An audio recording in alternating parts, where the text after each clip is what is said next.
Hey YouTube, it's Steve over at Tower Genius. Real quick, wanted to clarify the last video. There's a note, it uploaded I guess midnight Central Time today, and there's a funny screenshot of a, of a proctologist with a rubber glove.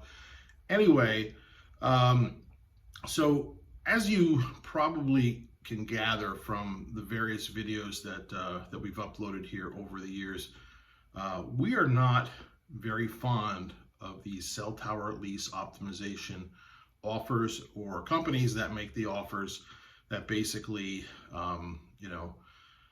reach into the wallet of cell tower landlords and fleece them of up to 30% or more of their cell tower rent revenues. And it's basically done for changes in the wireless industry and to make your cell site optimal to Verizon, T-Mobile, AT&T, Crown, etc.'s network. And I misspoke at about 4.5 minutes into the video. Basically, what I'm trying to explain is, like, let's use an example of a rooftop cell site. Let's call it an AT&T or T-Mobile or Verizon rooftop cell site in a city. Pick your city. And let's say it's been there for 20 years and it's a mature site that's, increased by 3% a year over the last 20 years.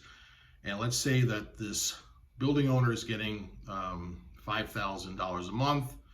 5 times 12 is 60. They're getting 60 grand a year in cell tower rent. It's actually a pretty common figure on a mature rooftop cell site in a major market. Okay. So what is the risk?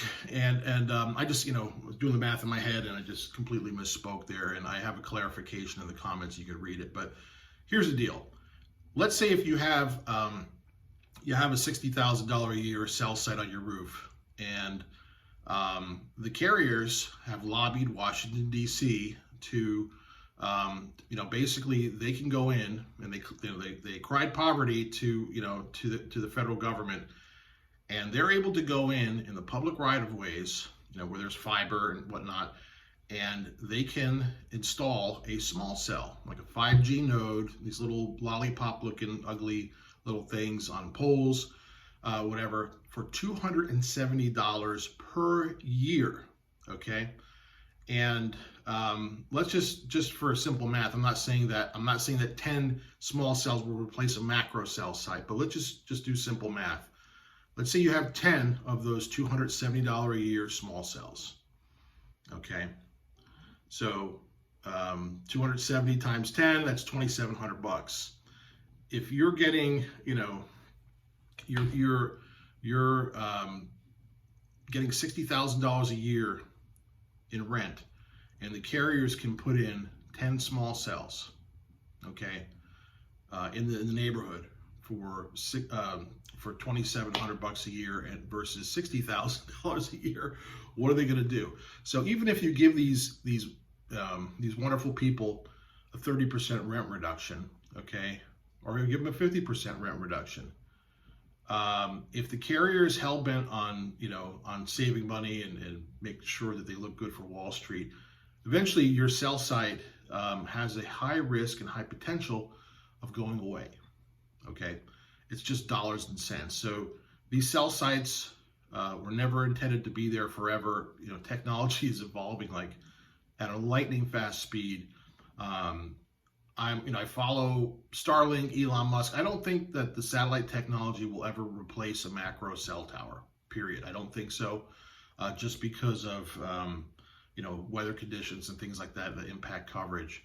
But I think that there's a very, very high risk that a lot of these cell sites are going to go away. So getting back to these lease optimization offers, if you're going to sign one of these things, you're just taking a 30%, 20%, 40% haircut. And why? These carriers don't have the budgets to move these sites.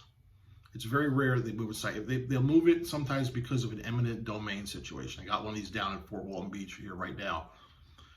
There's an AT&T site on a hotel that had to be moved because of a bridge project, and there was another one up here in Pensacola, not too far away, an American Tower site that's going bye-bye because of they're widening Interstate 10 or something. So It does happen. They do get relocated from time to time. The other thing that we're seeing, even a company like U.S. Cellular, that's a carrier and a tower company up in the Northeast. They're building towers right across the street from American Tower sites to poach the tenants off of there. They're doing the the model that they see from some of these other disruptive tower companies. But at the end of the day, giving a rent reduction doesn't help anybody but the CEOs of these companies to pay for their country club membership and for their newest model Mercedes or whatever. So I am very opposed to giving rent reductions. Look, if this technology goes away, it's going to go away regardless of whether or not your cell site has a 30% rent reduction or it doesn't. So I would say collect the money for as long as you can. If you've got other questions about strategies, give us a call at Tower Genius. Our number is 888-313-9750, or visit us at towergenius.com and send us a contact form. Have a great day. Thank you.